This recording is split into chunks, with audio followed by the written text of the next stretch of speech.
Hi, everyone. My name is Dr. Rita Roy, CEO at the National Spine Health Foundation, and I'm your host for the Get Back to It podcast, where we tell real stories of healing and recovery. What does it mean to get back to it? It means overcoming injury through treatments that work in order to return to the people and activities you love, whatever that looks like for you. It means getting back to your life. We're here to share the success stories of those who did just that. And some of these stories you are not going to believe. At the Get Back to It podcast, our goal is to tell stories of spinal champions who have been able to achieve a better quality of life through spinal healthcare. Today, we're diving into a new topic, one of our favorites, yoga. Joining me on the show are spine patient Susan G. and her yoga instructor, Sytera Field. Susan tried a variety of non-surgical treatments before finding healing in the practice of yoga. Sytera, founder of SyteraYoga, located in McLean, Virginia, believes that when it comes to the body, injuries, and other challenges, everyone has a story. She's developed unique techniques that encourage people to move in different ways and see their bodies as a whole. Now that you know what to expect, let's dive right into Susan and Sytera's story. Susan's spine health journey began when she experienced back spasms and would lose control of her legs while standing. The experience was debilitating. Yes, I would be severely impacted for weeks at a time when these back spasms occurred, and I wasn't able to function normally at all. It required pretty much staying in bed for a few hours a day. Not being able to drive very well, some pretty changes in lifestyle when these spasms occurred. As you can probably imagine, it didn't take long for Susan to seek treatment due to the severity of her symptoms. She had an MRI in 2015 that revealed mild to moderate degenerative changes. Yes, the changes were really around lumbar spine area in the L4, L5. I was diagnosed with central canal stenosis, moderate bilateral neural formial narrowing, and lumbar spondylosis. I'm not sure if the spondylosis includes a disc that was also kind of twisted and backwards, so pretty bad. With a diagnosis in hand, Susan began seeking a variety of non-surgical treatment options, including chiropractic care, massage therapy, electrical stimulation, and eventually, yoga. Yes, it was really the combination. As my first bad spasm occurred, it was really chiropractic care, therapeutic massage, and then, of course, Sytera's yoga. They were the ideal treatment plan. So carefully and slowly, I began to heal. When it comes to students facing injuries and chronic conditions, it's important to me that I hear their story. I believe there's an emotional component around each person's story, and sharing that story, it's a pact of trust.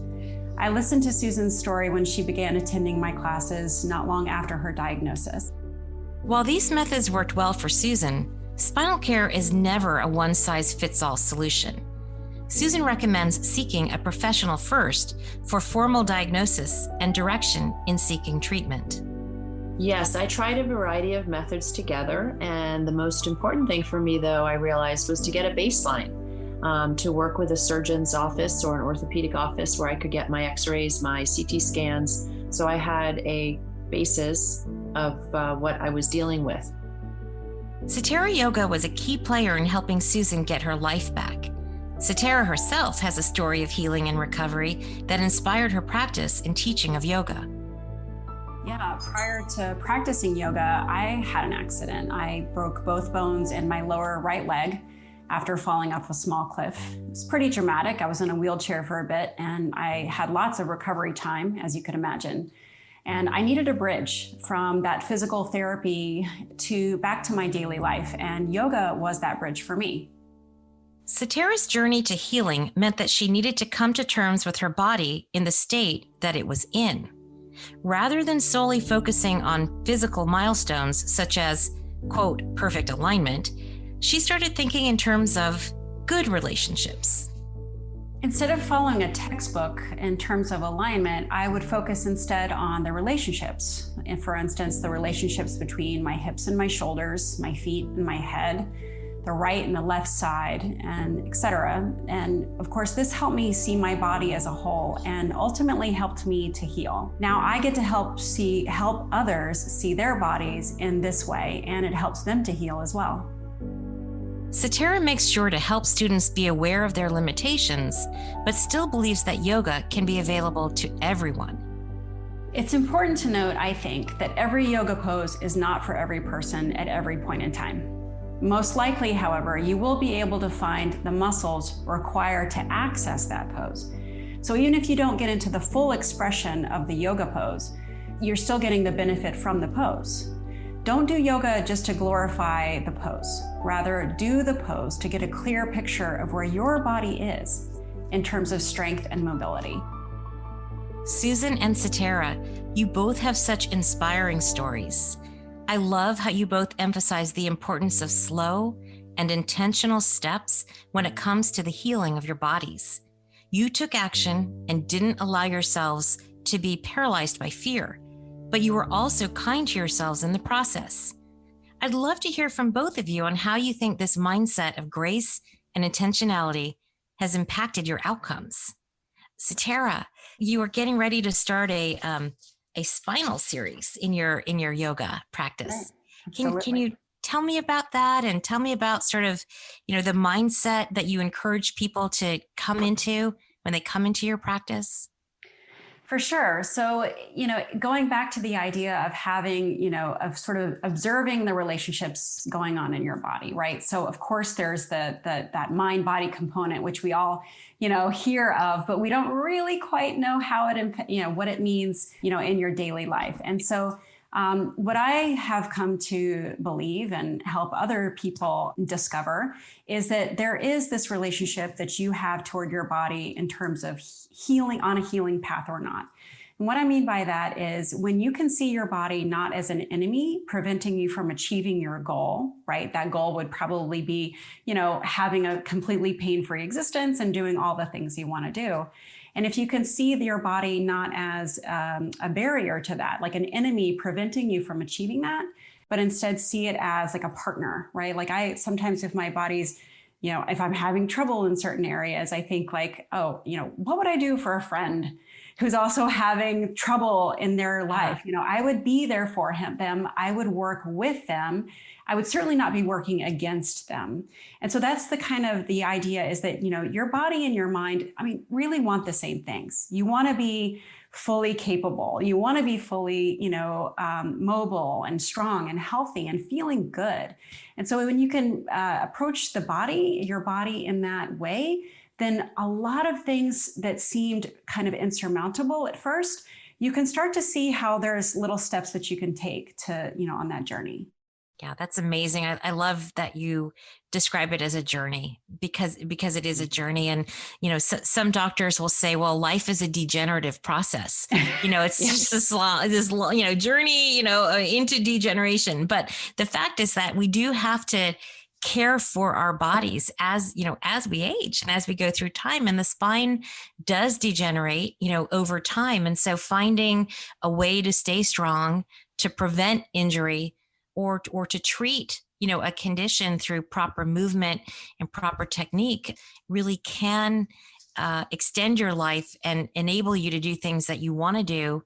And that connection to your mind, that mindset of, yes, I can, instead of I cannot do that, is really a fundamental mind shift. And I think, hearing Susan's experiences in yoga and working with you, it's the mind, the mind body connection, the mind telling you, it's not about the perfect pose. It's about using this technique to make me strong and capable. Mm-hmm. Susan, what would you say to someone who is struggling to find the time or the motivation to prioritize their spinal care in the way that you did? Yeah. I think, I think it's certainly much easier when you're totally debilitated. I think it's a little harder when you just have a little ache and pain here and there, but when you're totally debilitated, it's a bit easier because you really recognize that you have to make this a priority.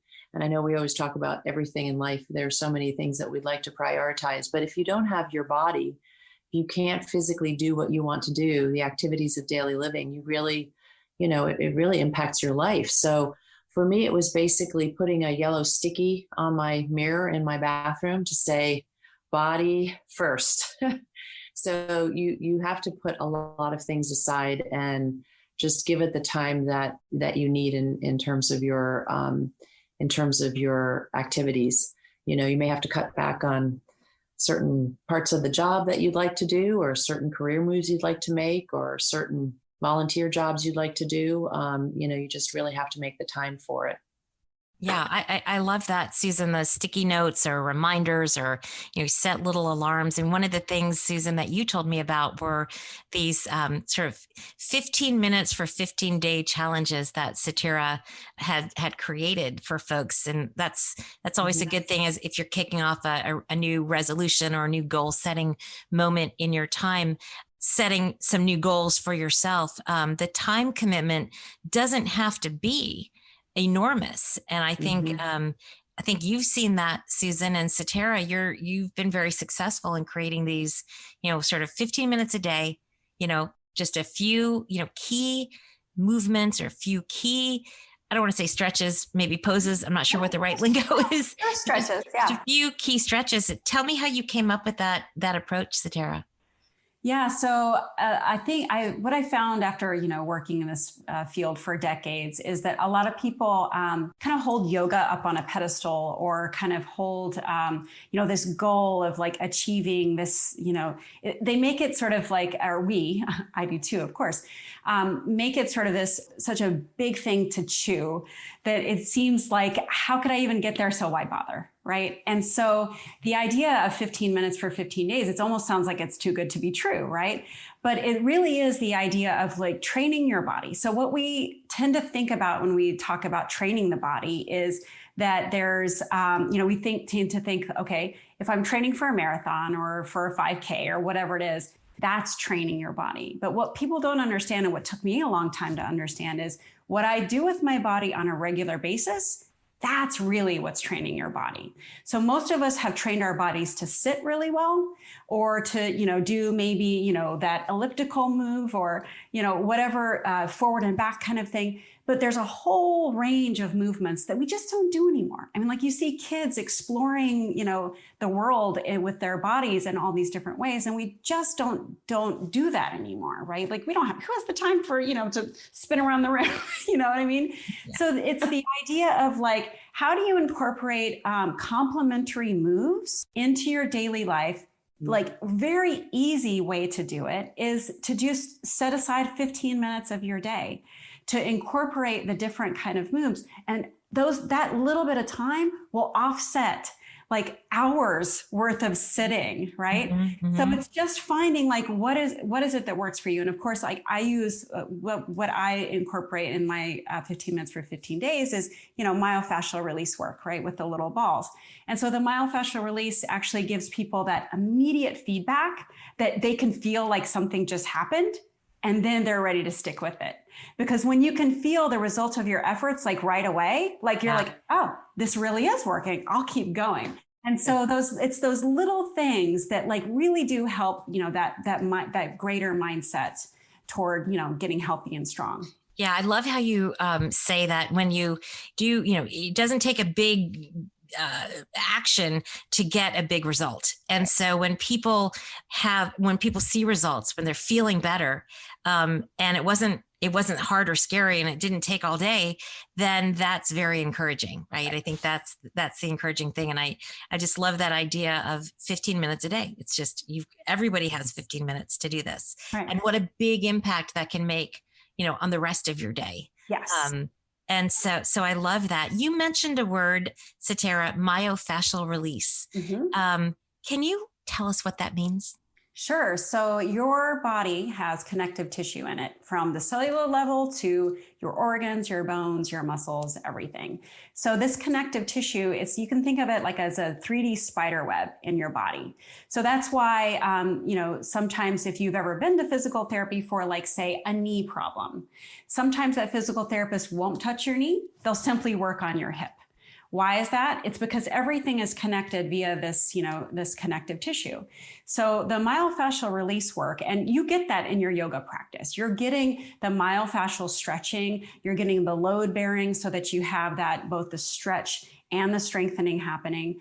But there's this element too of massage. So like, why do you feel like, why is the massage, after you get a massage, you just feel like, oh, you're like melting, right? It's because they've manually worked that fascia, okay, that connective tissue that connects the muscles together. And so what happens then is when you incorporate something like myofascial massage with your yoga practice, you get that immediate feedback of relaxing and that stress release and the feeling of looseness that you get right after a massage. But you're also building then, you're building a foundation for greater health and mobility for, the rest of your life, right? Not just massaging and loosening things up, but you're also getting the fascia to reorganize itself so that the outcome over time is you will be out of that chronic pain. And I can't imagine anything better. I mean, like, I need it for myself. That's why I do this. Yeah. So it's a real good benefit. Kind of reminds me of the song we all learned when we were little, the knee bone's connected to the hip bone, the hip bone's connected to the backbone. And that's true. It's a chain, right? It's a chain. And those joints are all connected to each other by what we call soft tissue. So the muscles, the fascia, the tendons, the ligaments. And when that stuff gets stuck, then it tugs on the joints, and that's and you get pain. So, one of the simple things that people can do is to really mind those soft tissue areas through massage, through rolling techniques, myofascial release, to alleviate the tension that then is pulling on joints and causing joint pain. It's really amazing. I know, Susan, you've told me that the rolling that you do with Sytera has been, maybe you use the word addictive, or I can't live without it, or I think I've heard you say things like, yeah. And all of the above, all of the above, and possible to even take on the road with you. So if you're traveling or you're going somewhere, it's not impossible to continue with some level, of caring for yourself while maybe you're traveling or you're in a new setting. Yeah. Oh yeah. It's so important to me that I take the little balls, the naughty balls with me. And I use them in planes. I put them in the lower part of my back when I'm on a plane ride, or if I'm in a car. And then Sytera taught us the other day how we can even put it under our leg while we're driving. And I tried that. Nice. Yeah, she's always teaching us new ways, but I do. And they're so easy to carry around. I would love the idea of bringing my yoga mat, but sometimes it's just too heavy. Right. So the balls, the myofascial balls that she calls Mr. and Mrs. Naughty. Naughty and nice, I think. Naughty, yes.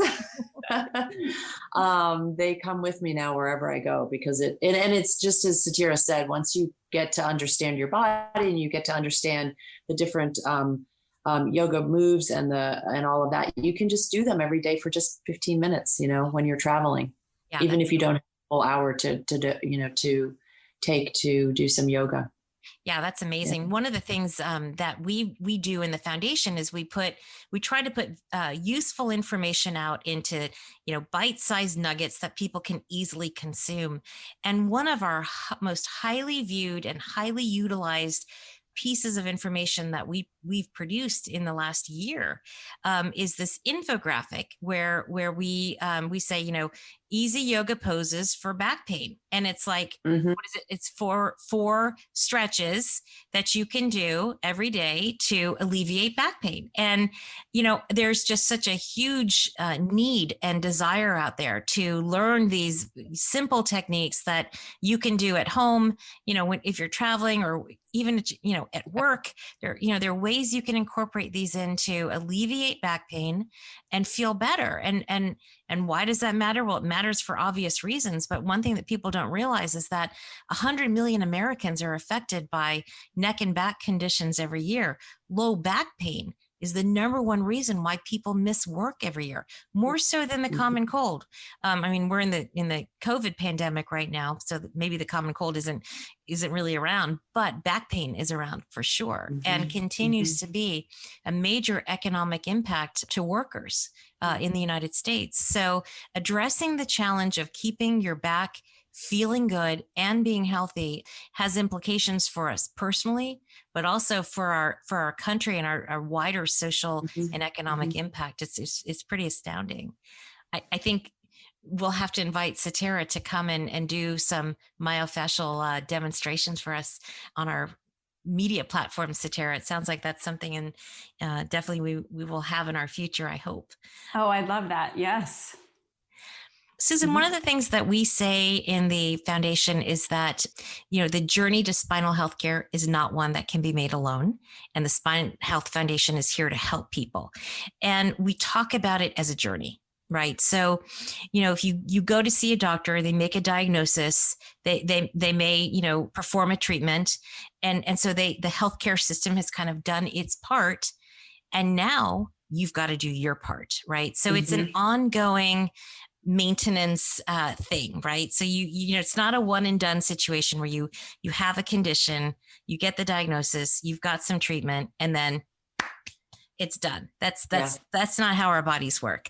So Susan, you have found yoga to be your ongoing maintenance, caring for yourself, staying out of pain routine. Have you talked with your doctors about this? Have you had to do follow-up with healthcare, and how has that looked for you?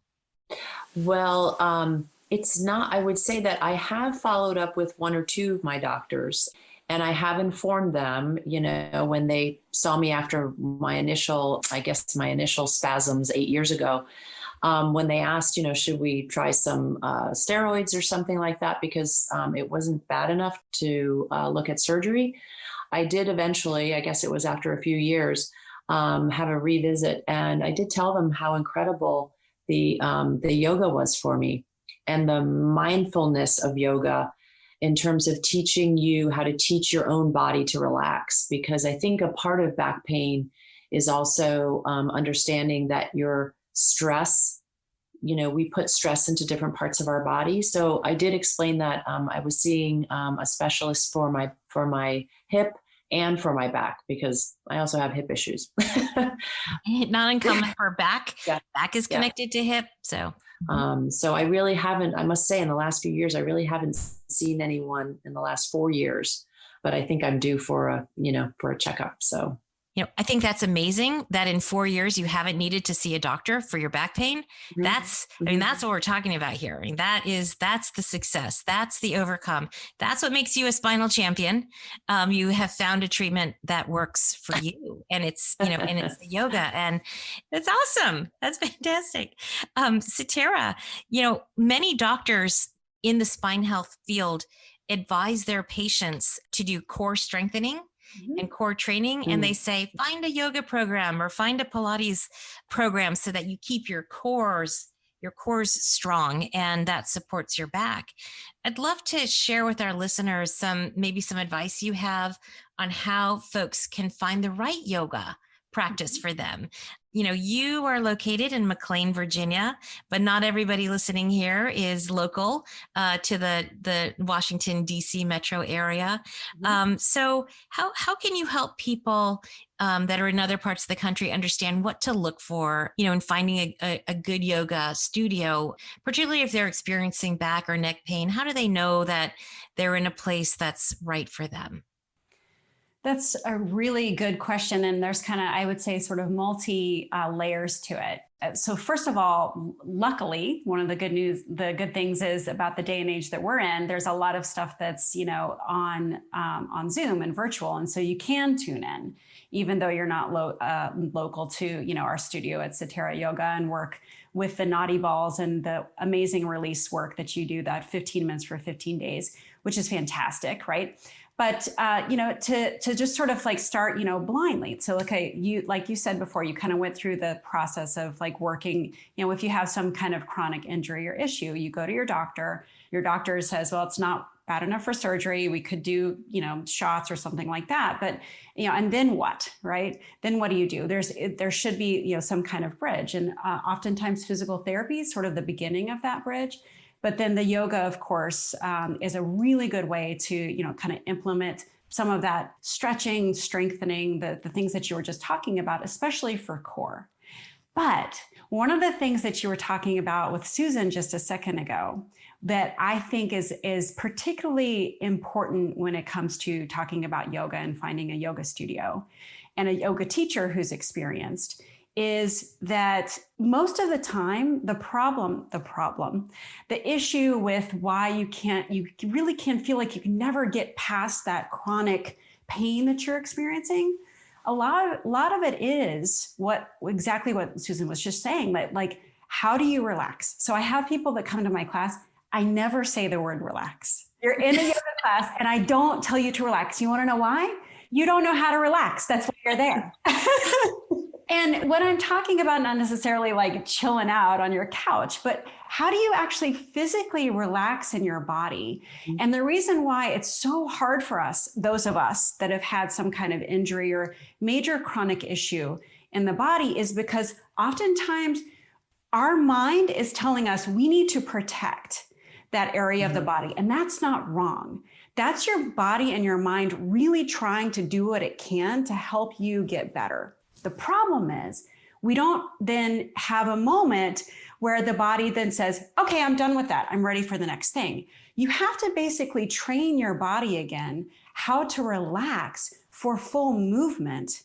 And it's only when you get that full movement that really healing starts to occur, because then you get that full slide and glide, like the muscles and the joints and the bones will start having a good relationship again. If it stays locked and is never able to move because you're stressed, then you're not actually going to get that recovery that you're trying so hard. And it's the release of trying, but it's so hard to do because people don't understand how to do that. So I would say go to a yoga class where the yoga teacher is describing to you in a way, not saying just like lay down and relax, but instead kind of taking you through a sort of like guided releasing of tension. Then I would say that's the point that you can start that strengthening and stretching. There are programs all over that are probably better for strengthening and stretching your back, your core.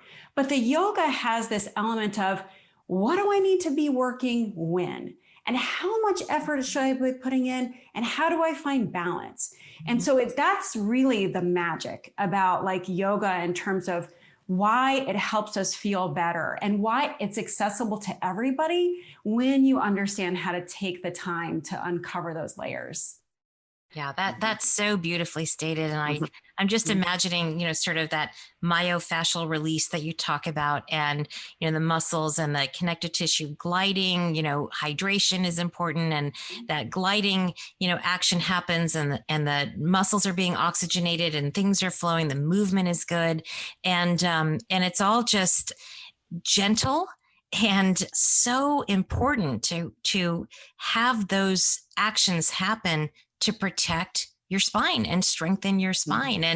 And when you have that happening, really you feel so empowered that the mind just feels like you can do anything, right? Your body feels strong and you feel like you can tackle anything that's coming your way. And that's just so amazing. So amazing. Sytera, you've talked about these naughty balls. I understand that that's an invention of yours.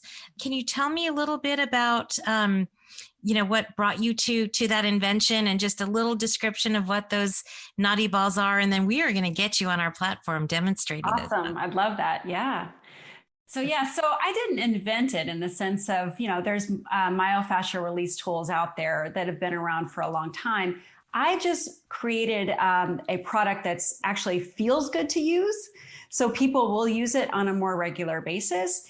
And I try to present the information in such a bite-sized way that's incredibly easy to understand. So again, I don't use nebulous terms. I don't even, like I said, use the word relax, because it's like people are like, I don't really know what you mean. I think I'm relaxed. Aren't I relaxed? And they're really like this, you know? So I just try to have it be really relatable, really easy to use. And I think that's the effectiveness of it, actually. But yeah, so the balls themselves, like I mentioned before, they give you that sensation of being massaged. So it's immediately relaxing.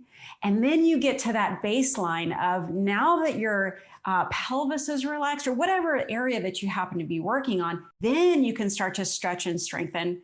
And then you cap it all off with massaging again with the ball, right? So it's like a little dessert. So it's really the combination of I think really what the method, the naughty ball method, the why it's different is it's really not just, laying on a ball and rolling around, but it's really kind of exploring all those different layers in a way that's very accessible to people. And you can do it in 15 minutes. That's awesome. So yeah. Fantastic. Susan, I know that you've been doing some virtual classes with Sytera. Mm-hmm. And Sytera, when the pandemic hit, you moved to being able to offer some virtual classes.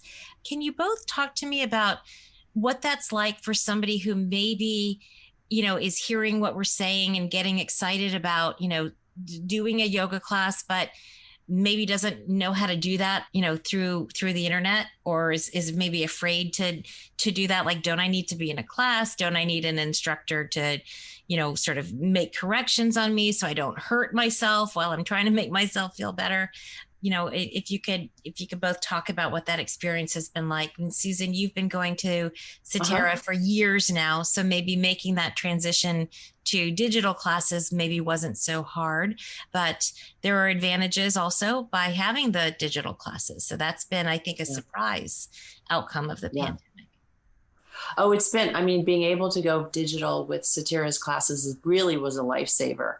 I tried to go for, I think, the first week or so without, because I didn't think I could actually do it. I'm not good with the computer and the virtual and all of that, just psychologically. And I realized after a week, oh my goodness, I'm not going to survive. And it was so easy to follow Sytera, I guess, because I've also been a student of hers for so many years, but there were new teachers that came along, new yoga instructors, and it was not very hard to follow them. Not very hard at all. And my goodness, it's so easy from your own home. You just practice in a room that's comfortable for you. And all the teachers, Sytera and all of her teachers, they're so easy to follow. And you can shout out even on Zoom if you don't understand anything. Or as in class, we're usually pretty respectful and don't shout out in the middle of class. But after class, we'd always, ask for a little help with this, or what did she mean by that? Or why does this work better? So anyway, it's been wonderful. Been a lifesaver. So great to hear that. That's so great to hear that. Sytera, I'd love to hear your reflection on that. And, Susan is somebody who has been using the yoga practice for years to stay out of pain. What about somebody who maybe is new coming into yoga practice? Yeah. So if you're brand new coming into a yoga practice, especially on Zoom, can be really scary. It's sort of like learning a foreign language with somebody who, is a native speaker and you've never done it and you're trying to learn through a book or something, right? It's just very hard to do. What I would personally recommend, of course, going on, getting personal recommendations is always, since the beginning of this industry, I think has been, the best way to go. But that being said, I would personally ask if you can do either like a one-on-one consultation or a private session. And most yoga teachers and yoga studios are going to help you with that. Because again, it really is about relationships in the sense that the yoga teacher needs to hear your story. You need to tell your story to the yoga teacher, not because that yoga teacher has any kind of expertise that a doctor would have necessarily, right? It's not to so that they can fix you or things like that. It's just that your yoga teacher is your guide, right? It's sort of like having a buddy on your side, right? So they're not going to necessarily do the work for you, of course, but they're there to help guide you. And because they're there to help guide you, they need to understand where you're coming from, right? So I personally would say, find a yoga teacher that is willing to do that with you, because then you know that that person, that person's going to have a certain level of expertise and a certain amount of understanding about, really this is like, about relationships and trust, right? You've got to be working with someone who can help you trust your own body, right? And there has to be that exchange going on. So I think, I would personally recommend you reach out personally to a yoga teacher or a yoga studio that you like and see if you can get that one-on-one consultation in some way, shape, or form. And then that person could potentially, say, you can do everything, but don't twist, or whatever it could be, like whatever your particular need is. There's so many nuances to it that I think that personal, connection is important. And do you find that you're able to do some of that personal connection over the internet in your That's virtual a really good question. So like you mentioned, we pivoted to online just like everybody else, or not just like everybody else, but like a lot of people did, right, who are still around. And one of the things that we opted for right away, so we said, okay, should we opt for amazing video quality and et cetera, or should we opt for maybe a little bit lower? I mean, I think, of course, our video quality is awesome, but a little bit compromised video quality so that we can still have that exchange, right? Because just plain old internet bandwidth says that you can't have both. Right. Okay. Of course. So we opted right away for keeping that relationship and that exchange. Because we realize, I mean, after being in this industry for, 25 years, that personal exchange is so important to healing. So you need somebody to feel like they have your back, right? Yeah. And you really get that on a personal level. And so there's a community aspect to it. There's, seeing other people that are also on that journey of self-discovery and self-healing and self-care. All of those things like help reinforce those, positive relationships and behaviors toward your own body. So I would say yes, as long as you find a studio that's doing that exchange, so that you can, like Susan was saying, people can unmute themselves in the middle of class and say, ho, ho, ho, wait up, what's going on here, right? And a teacher who's experienced, can manage that, right? So it's about those are some of the qualities that I would certainly recommend looking for. That's fantastic. It's really, really great advice and insight, Sytera. And congratulations on pivoting and being able to be there for I would say your students, but your patients, your community. Yeah, we actually grew our community. We took on a second location and got 2 other communities on board. So yeah, so we actually grew in the pandemic. Isn't that amazing? I think that's a testament. That's a testament to how good the work that you are doing is and how effective it is for people. We saw in the foundation with the pandemic, all kinds of back problems sneaking in, people teleworking, people working from home, laying on the sofa, laying in bed on their laptops, holding bad postures for long periods of time, not going to their gyms or their yoga classes, and not, sort of fitness routines falling out of place. So, I think that there was probably more need than ever to have your presence in their lives. So that I'm not surprised by that, but I'm so proud of you and congratulate you on that growth. I just hope that people understand that something that Sytera said reminded me, and I just wanted to say that when you have any kind of a back pain, when you start yoga, you do have to remember that you have to be careful. You do have to remember that you're going to have that pain wherever it is. And so you need to work in ways around that pain. Don't hit it head on and don't injure yourself, because I did re-injure myself a few times in the very beginning. And that was not Sytera's fault. That was more my fault because I wasn't being careful with my injury. But you have to take the time to learn that, to know sort of, okay, where should I be really super careful and not do this, that, and the other thing? And then I would consult with her about it too. When it happened the first time, I was like, oh, Sytera, what do you think happened here? So it's important to keep that in mind. And that relationship with your instructor, I almost think of your yoga, your yogi, your guru as, as a coach, right? Yeah. And to say, I think I did too much, how do I get through this? Yeah, that's great. Great advice, Susan. Sytera, any closing? Yeah, so I think, just kind of reiterating what Susan was saying, there's, one of the biggest questions, that I have for people is, what am I supposed to be feeling? Mm-hmm. Right? Or, well, how do I know if I'm overstretching? Right? And of course, those are questions your yoga teacher can't answer. But your yoga teacher can help you realize or recognize that there are patterns in your nervous system that are sending you certain signals. So which signals, in which way should you be paying attention? So meaning, like, for instance, whenever I have people doing the body rolling stuff, right?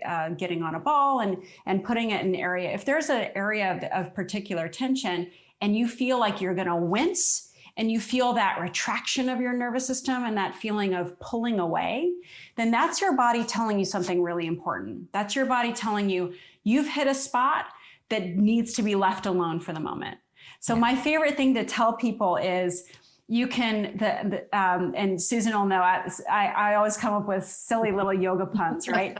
So one of them is you can leave that address, but don't leave the neighborhood. So if you're like in an area and you're just like, your nervous system's giving you that feedback, right? And you don't know if you can trust your nervous system yet. That's where your yoga teacher comes in to say, like, how am I supposed to be breathing here? And what should this feel? But then when you start to slowly say, okay, I'm not going to leave the neighborhood, but I'll shift off that address. And then your body can start to parse out, like, what am I supposed to be feeling here? What is good for me? What is productive sensation? And what is hurting myself? And those are complicated. It takes time. Yeah. It just takes time to go through it. And it doesn't take a lot of time, but it takes a consistent amount of time. So you can do that 15 minutes for 15 days and you'll notice steady progress. But it's that, making that little bit of time regularly that'll make a difference. Yeah, that's awesome. It's a journey, as we say, right? That's fantastic.